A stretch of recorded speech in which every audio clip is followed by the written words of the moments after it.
어느 권사님이 그 남편 장로님의 그 장례식을 마치고 집에 돌아와 큰 슬픔에 잠겨 있었습니다. 그런데 갑자기 문자 메시지가 온 겁니다. 여보, 이곳이 이렇게 뜨거운 줄 몰랐어. 너무 뜨거워서 죽겠구려. 그 문자를 보게 된 권사님은 질겁하면서 비명을 질렀습니다. 그런데 알고 보니까 그 메시지는 그 괌으로 출장 간 그 교회 집사님이 아내 집사님에게 보낸다는 것을 그 권사님에게 잘못 보낸 것입니다. 우리가 카톡이나 문자 메시지를 참 유용하게 사용하고 있죠. 그런데 이렇게 재미있는 일이 가끔 벌어지기도 합니다. 뿐만 아니라 그 문자 오타로 인해서 또 우리는 가끔 박장대소를 하게 되죠. 아마 여러분들도 그런 경험을 많이 하셨을 것입니다. 이런 문자가 있습니다. 그 할머니가 갑자기 그 중풍으로 쓰러지셔서 급하게 엄마에게 보낸 문자입니다. 엄마, 할머니가 장풍으로 쓰러지셨어. 그날 밤에 아주 뒤지게 맞았답니다. 또 이런 문자가 있습니다. 여자친구에게 선물을 보냈더니 문자가 온 겁니다. 고마워 자기야, 사망해. 관계가 끊어졌다고 합니다.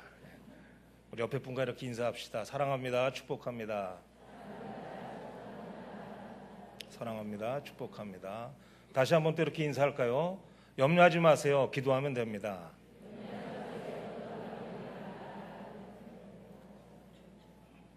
지구촌 그 겨울 스포츠 축제 평창 동계올림픽이 지난 주일에 대단원에 막을 내렸습니다.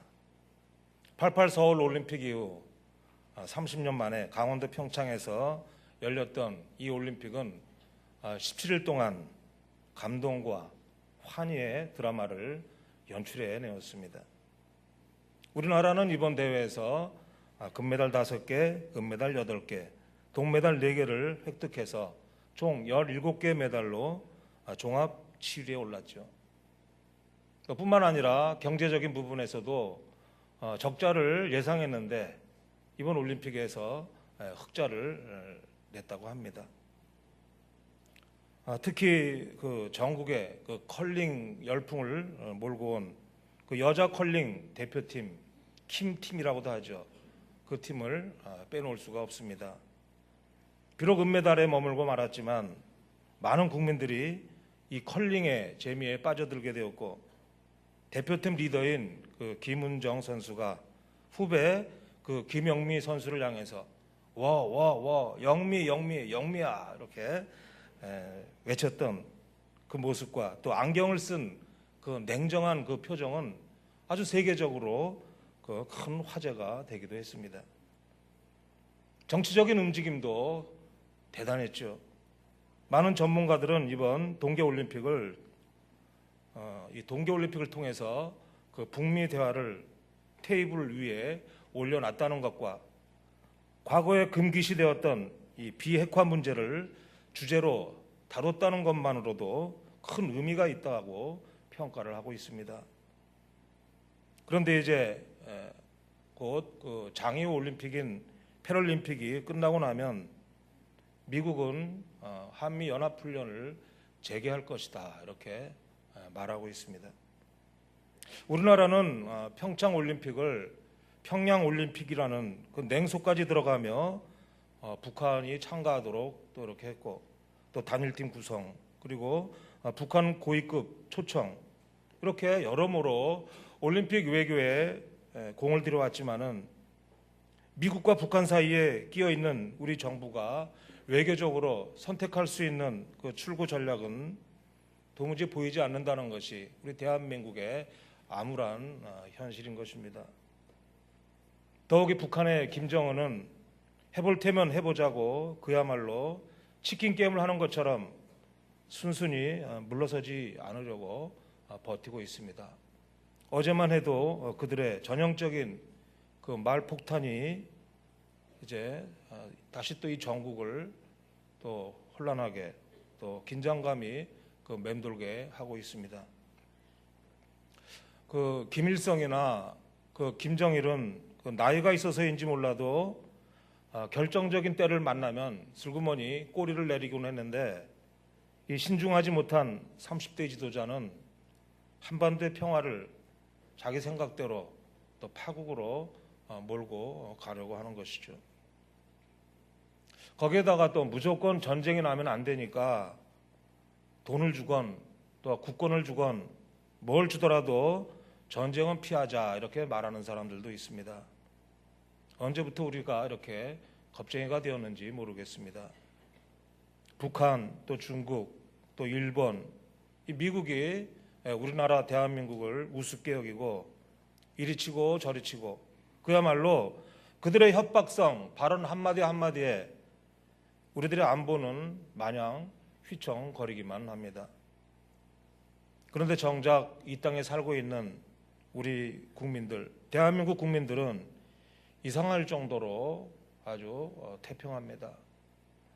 오히려 외국에 나가 있는 우리의 동포들, 우리의 교포들이 더 걱정을 한다고 하죠. 그동안 늑대가 왔다고 거짓말하는 그 어린 목동 때문인지, 늑대가 진짜 왔음에도 무감각한 그러한 모습입니다. 설마 전쟁이 안 하겠어? 어디 그렇게 전쟁이 쉽게 나나? 그런 마음입니다. 이러다가 장차 우리 자녀들에게 물려줄 나라가 어떤 나라가 될지 걱정입니다. 사랑하는 여러분, 정말 전쟁이 나면 어떻게 할까요? 하지만 여러분 너무 걱정하시지 마시기 바랍니다. 전쟁이든 평화든 하나님 손에 달려 있습니다. 이러한 때 우리가 불안하거나 염려하지 말고 오직 하나님만 바라는 그런 믿음으로 살아갈 수 있기를 축복합니다. 아멘. 오늘 우리가 읽은 본문은 이사야 선지자의 예언으로 이 말씀이 선포되던 그 당시의 그 상황은 두려움이 만연한 때였습니다. 나라 안으로는 부패가 성행하고 또 종교와 도덕은 땅에 떨어져서 우상 숭배와 황금 만능주의가 판을 치고, 밖으로는 강대국들, 이방 나라들이 찝쩍거리고 있었습니다. 그럼에도 이스라엘 스스로는 그것들을 방어할 힘을 가지고 있지 못했습니다. 뿐만 아니라 선지자들이 일어나서 하나님의 말씀을 선포하는데, 너희가 회개하지 않으면 하나님께서 이 땅에 전쟁을 일으키셔서 너희들을 심판하실 것이다, 이렇게 경고합니다. 그러니 백성들은 도무지 불안해서 살 수가 없는 것입니다. 특별히 외국의 침략을 많이 겪은 그러한 민족이고 또 전쟁의 참화를 누구보다 더 잘 아는 그들이었기에 그들의 두려움은 배가 되었습니다.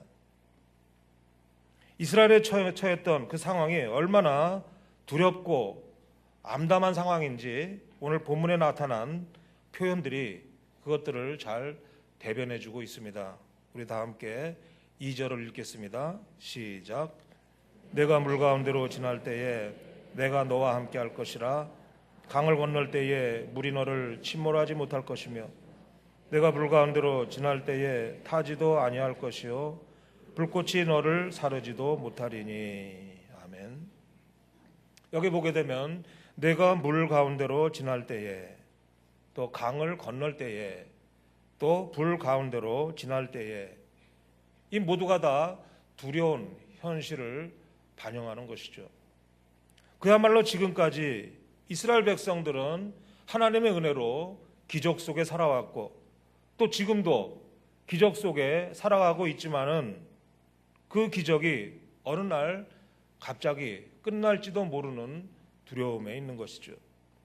그저 설마 괜찮겠지, 하나님의 백성을 어떻게 하시려고 단순한 기대만 가지고 있을 뿐입니다.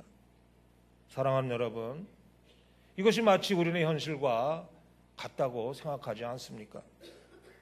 미국이 우리의 전통적인 우방으로 우리나라를 돕고 지켜준다고 하지만 완전한 보장은 아니지요. 그것들이 언제 무너져 내릴지도 모르는 상황 아니겠습니까?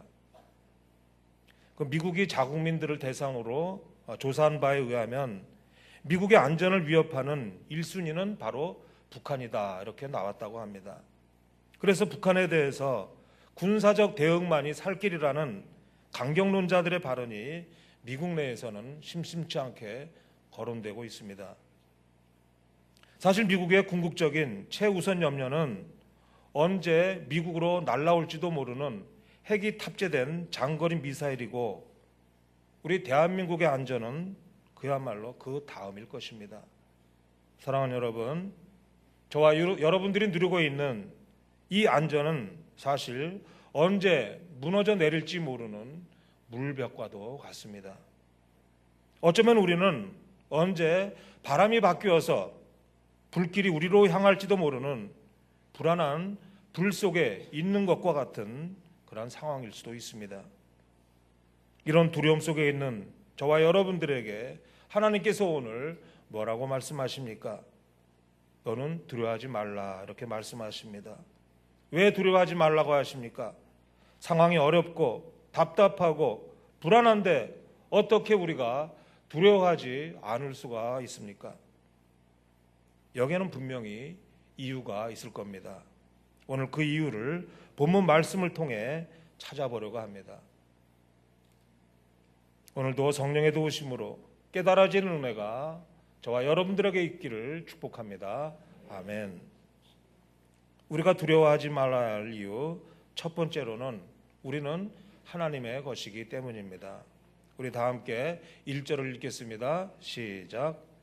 야곱아, 너를 창조하신 여호와께서 지금 말씀하시느니라. 이스라엘아, 너를 지으신 이가 말씀하시느니라. 너는 두려워하지 말라. 내가 너를 구속하였고 내가 너를 지명하여 불렀나니 너는 내 것이라. 아멘. 여기서 구속했다는 것은 대가를 지불하고 구해냈다, 이런 의미를 가지고 있습니다.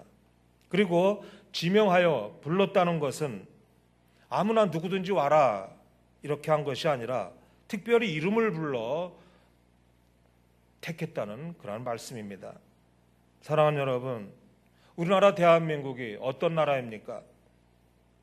우리나라 대한민국은 하나님께서 구속하신 나라인 줄 믿으시기 바랍니다. 130여 년 전 많은 선교사들의 피를 대가로 지불해서 복음을 심어준 그러한 나라가 바로 우리나라입니다. 그저 아시아 지역에 있는 수많은 나라 가운데 아무 나라나 나와라 하셔서 하나님 앞에 나온 나라가 아니라 성령 하나님께서 너는 조선 땅으로 가라 하시며 선교사들에게 특별 명령을 내리셔서 그 복음을 받은 나라가 바로 우리나라입니다. 그렇지 않고서야 어떻게 복음이 전파된지 불과 130여 년 만에 교회들이 이렇게 성장할 수가 있겠습니까? 우리나라는 성령의 폭발이 일어나 세계 모든 교회들이 주목하고 있는, 부러워하고 있는 그러한 나라입니다. 하나님께서 얼마나 이 나라를 구원하시려고 했는지 우리 한국 교회사를 살펴보면 나타나 있습니다. 이 땅에 선교사들이 들어오기 전에 이미 성경이 보급되었으며 또 그 성경을 읽고 기독교인들이 먼저 생기기도 한, 그야말로 세계 선교 역사의 유래를 찾아볼 수 없는 그런 나라가 바로 우리나라입니다. 그래서 성령 폭발 그러면 의례 한국을 생각하게 될 정도로 우리나라는 하나님의 것인 것입니다. 너는 내 것이라. 그렇습니다. 저와 여러분들과 우리나라는 하나님의 것입니다. 하나님의 것은 하나님께서 책임지시고 지키신 줄로 믿으시기 바랍니다. 그 하나님께서 오늘 말씀하십니다. 너는 두려워 말라. 내가 너를 지명하여 불렀나니 너는 내 것이라. 이것을 굳게 믿으시고 우리를 위해 싸우시는 하나님의 군대, 여호와의 군사들이 이 땅에 있음을 믿을 수 있기를 축복합니다. 아멘. 두려워하지 말아야 할 이유 두 번째는 하나님은 바로 우리의 구원자 되시기 때문입니다.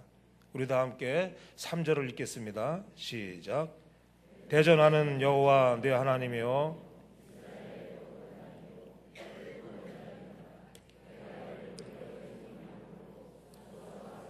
너를 대신하여 주었노라. 아멘.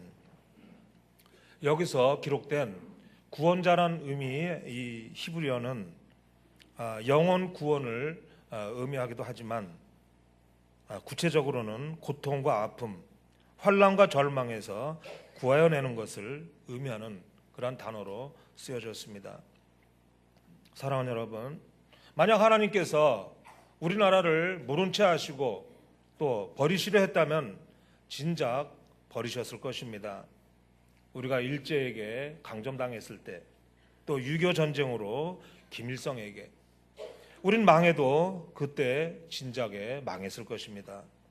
그럼에도 불구하고 그런 위기와 환난과 고통 속에서 우리가 건짐을 받았다는 것은 여호와 하나님께서 우리를 향하신 뜻이 또 섭리가 계시다는 것입니다.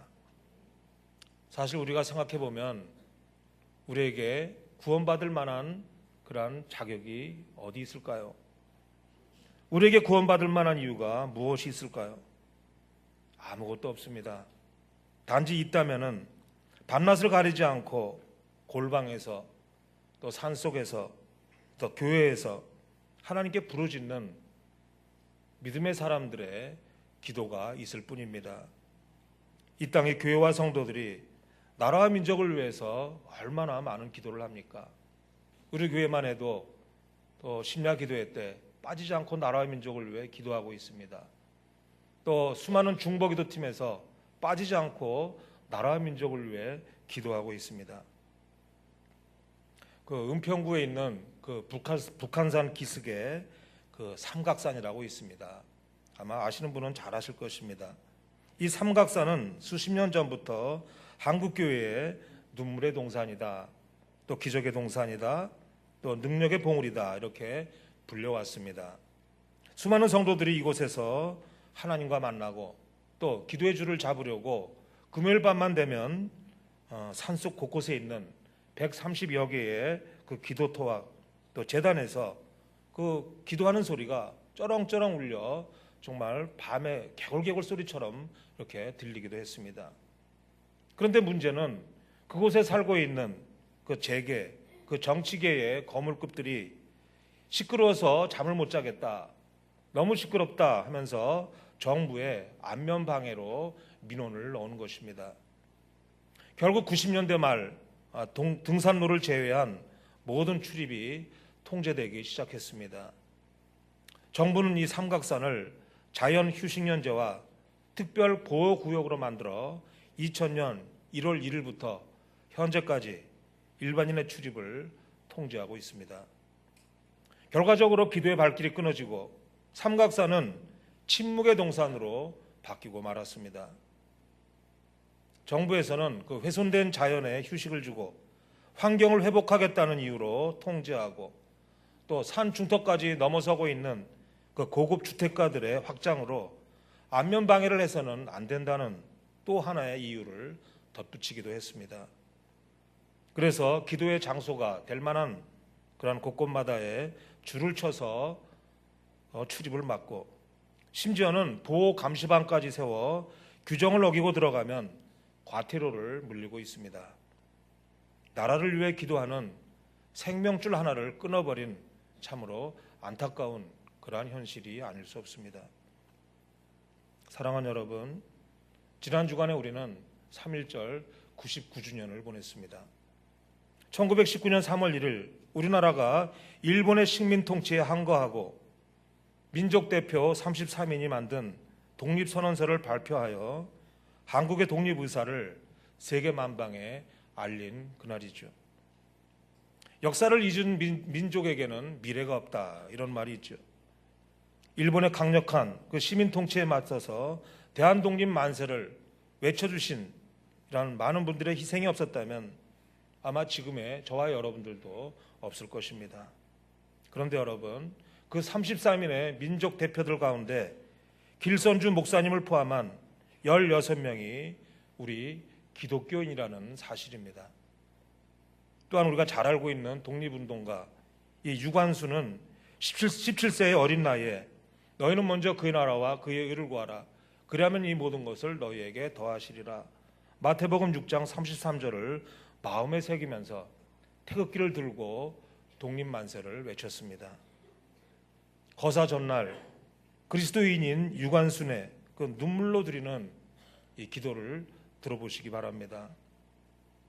내 손톱이 빠져나가고 내 귀와 코가 잘리고 내 손과 다리가 부러져도 그 고통을 이길 수 있사오나 나라를 잃어버린 그 고통만은 견딜 수가 없습니다. 오 하나님이시여, 이제 시간이 임박했습니다. 원수를 물리쳐 주시고 이 땅의 자유와 독립을 주옵소서. 내일 거사할 각 대표들에게 더욱 용기와 힘을 주시고 이로 말미암아 이 민족의 행복한 땅이 될 수 있도록 함께 하옵소서. 주여 같이 하여 주시고 이 소녀에게 용기와 힘을 주옵소서. 대한독립 만세, 대한독립 만세. 나라에 바칠 목숨이 오직 하나밖에 없는 것만이 이 소녀의 유일한 슬픔입니다. 이렇게 우리의 그 믿음의 선진들은 나라와 민족을 위해서 눈물의 기도를 쉬지 않았으며 실제적으로 몸으로 나가 일제에 항거했던 것입니다. 사랑하는 여러분, 지금 나라 백성들 가운데 나라와 민족을 위해 기도하는 사람들이 얼마나 있을까요? 저와 여러분들은 나라와 민족을 위해서 얼마나 기도하고 있습니까? 대부분의 사람들은 현실의 문제가 급급하지 나라와 민족은 차선으로 여깁니다. 그러다가 심각한 뉴스라도 들리면 이거 어떡하지? 큰일 나는데 이렇게 걱정하는 정도입니다. 하지만 우리 교회는 다릅니다. 교회는 모일 때마다 성도들이 나라와 민족을 위해 기도합니다. 세상 사람들은 걱정을 하지만 교회는 기도합니다. 거룩한 백성들, 하나님의 영이 있는 성도들이 새벽마다 모일 때마다 나라와 민족을 위해서 기도하는데 그 기도의 힘이 어디 가겠습니까? 이사야 30장 19절은 이렇게 말씀합니다. 그가 내 부르짖는 소리로 말미암아 내게 은혜를 베푸시되 그가 들으실 때에 내게 응답하시리라. 좋으신 하나님께서 우리의 기도를 들으시고 응답해 주시사 모든 위협과 두려움 속에서 저와 여러분들을 또 우리나라를 구원해 주실 줄 믿으실 수 있기를 축복합니다. 아멘. 두려워하지 말아야 할 이유 세 번째는 하나님께서 우리를 사랑하시기 때문입니다. 우리 다 함께 4절을 읽겠습니다. 시작. 내가 내 눈에 보배롭고 존귀하며 내가 너를 사랑하였은즉 사람들을 내어주며 백성들이 내 생명을 대신하리니. 아멘. 그 원어 성경을 보게 되면요, 내가 내 눈에 보배롭고 존귀하며 또 내가 너를 사랑하였은즉 이 사이에 접속사 하나가 있습니다. 그것은 바로 히브리어 아세르라고 하는데 이 아세르라는 말은 무엇 때문에라는 접속사입니다. 하나님의 눈에는 우리가 보배롭고 존귀하게 보인다는 겁니다. 왜 그렇습니까? 우리들을 사랑하시기 때문입니다. 어느 정도로요? 당신의 독생자 예수 그리스도를 십자가에 내어주셔서 죽이시기까지 우리들을 사랑하신 그 사랑입니다. 로마서 5장 8절입니다. 우리가 아직 죄인 되었을 때에 그리스도께서 우리를 위하여 죽으심으로 하나님께서 우리에 대한 자기의 사랑을 확증하셨느니라. 이 땅에는 이렇게 하나님의 사랑을 받는 하나님의 눈에 보배롭고 존귀하게 보이는 800만의 성도가 있습니다. 이 나라 성도들의 마음속에 성령이 계시고 나라 방방곡곡마다 십자가가 있는데 그리고 하나님의 사랑이 이 땅을 덮고 있는데 이 나라가 멸망당하도록 하나님께서 내버려 두시겠습니까? 하지만 솔직히 이 백성들의 범죄함으로 하나님의 심판이 속히 임하지 않을까 하는 두려운 마음도 있지만은 그래도 아직은 하나님의 사랑이 진노보다 더 크시리라 믿는 것입니다. 아직은 말씀대로 살려고 하는 진실한 성도들, 참된 성도들이 이 땅에 많이 있다는 것입니다. 예레미야 5장 1절에 보게 되면 이런 말씀이 있습니다. 너희는 예루살렘 거리로 빨리 다니며 그 넓은 거리에서 찾아보고 알라. 너희가 만일 정의를 행하며 진리를 구하는 자를 한 사람이라도 찾으면 내가 이 성읍을 용서하리라. 아직 하나님의 사랑을 받는 의인들이 이 땅에 많이 있습니다. 정의를 행하며 진리를 구하는 한 사람만 있어도 그 성읍을 무너뜨리지 않는다. 그 나라를 멸망시키지 않는다 말씀하셨습니다. 사랑하는 여러분, 남 쳐다보지 마시고 우리 한 사람 한 사람이 하나님 앞에서 정의를 행하며 진리를 구하는 진실된 크리스찬으로 살아가십시다. 사랑하는 여러분, 아무리 생각해봐도 우리의 생존과 번영을 위협하는 북핵 문제는 우리 영역 밖에 있는 것 같습니다. 북한의 핵 문제가 우리의 생명과 직결된 사안임에도 불구하고 우리의 힘으로 결정할 수 없다는 것이 지금의 현실 아니겠습니까? 전쟁은 우리가 살고 있는 이 땅에 몰아닥칠 비극임에도 불구하고 자칫 잘못하면 우리의 힘, 우리의 의사와는 무관하게 일어날 수가 있다는 것입니다. 우린 그저 열강의 눈치만 보고 있어야 한다는 이러한 현실은 참으로 비극이 아닐 수 없습니다. 그렇지만 여러분, 조금만 더 들여다보게 되면 뭔가가 보일 것입니다. 그것은 바로 우리들의 생사, 민족의 존립이 사람의 손에 있지 않고 하나님의 손에 달렸다는 것입니다. 그렇습니다. 전적으로 하나님 손에, 하나님 뜻에 달려있는 것이지 절대로 주변 열강에 달려있지 않습니다. 어찌 나라뿐이겠습니까?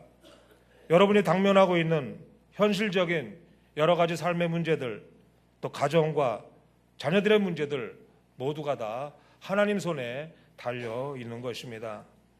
사랑하는 여러분, 역사의 주권자가 되시는 여호와 하나님만 적극적으로 의지하고 신뢰하십시다. 그 하나님의 말씀을 더욱 신뢰하며 우리 모두가 기도하는 자리에 나아갑시다. 두려울 거리가 없어서 두려워하지 말라는 것 아닙니다.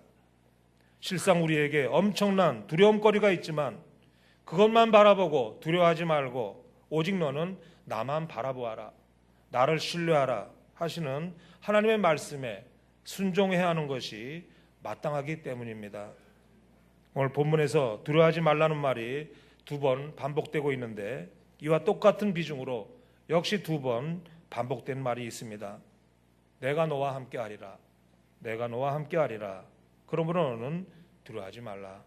사랑하는 여러분, 만군의 여호와 하나님께서 우리와 함께 해오셨고 지금도 함께 계시고 앞으로도 우리와 함께 하실 것입니다. 저와 여러분들 때문에, 이 땅의 성도들 때문에 우리의 목자 되시는 하나님께서 저와 여러분들과 이 나라를 살려주실 것입니다.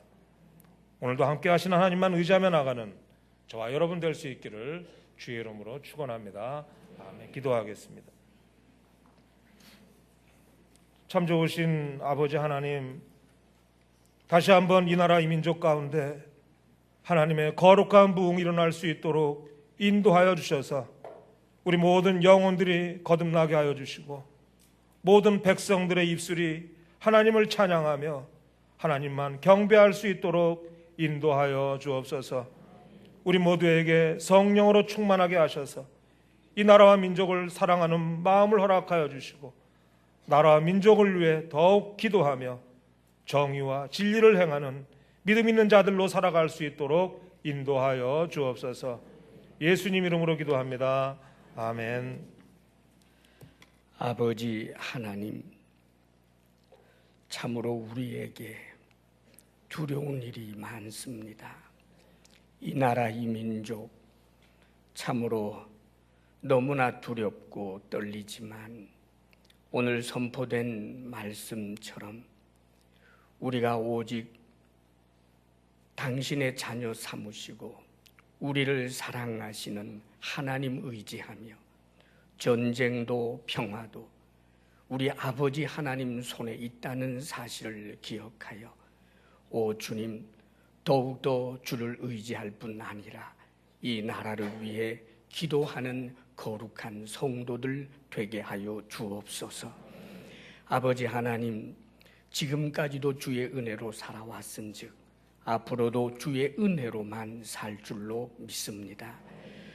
하나님 주신 은혜 생각하며 우리가 감사를 헤아려 하나님 앞에 예물로 올려드리오니 동방 박사들의 예물을 받으심과 같이 우리들의 예물을 받아주시기를 원합니다. 아버지 하나님, 감사함으로 드리고 큰 즐거움 가운데 드리며 온 힘을 다하여 드리며 가난하고 어려운 중에서도 오히려 정직하게 올려드리오니 아버지여, 물질을 우상 삼지 않겠다는 결단과 더불어 하나님 앞에 올려드리는 이 예물이 하나님께서 흠양할 만한 예물 될 줄로 믿습니다. 사랑하는 우리 성도들 일터에 복을 주셔서 주를 의지하며 성실히 땀 흘릴 때 100배나 결실 얻게 하여 주옵소서. 아버지여, 우리 성도들에게 건강의 복을 주옵소서. 마음의 평강을 주옵소서. 부부사랑 돈독하게 하여 주옵소서. 가정의 평강 주시며 우리의 자녀들이 오직 믿음으로 잘 되게 하여 주옵소서. 이제는 우리 주 예수 그리스도의 크신 은혜와 하나님 아버지의 한없는 사랑과 성령의 교통하심과 인도하심과 충만케 하심이 주님 앞에 예배하며 두려움을 몰아내고 더욱더 주를 의지하겠습니다. 나아가는 사랑하는 모든 성도들 위해 이제로부터 영원토록 함께 하시기를 간절히 축원하옵나이다. 아멘.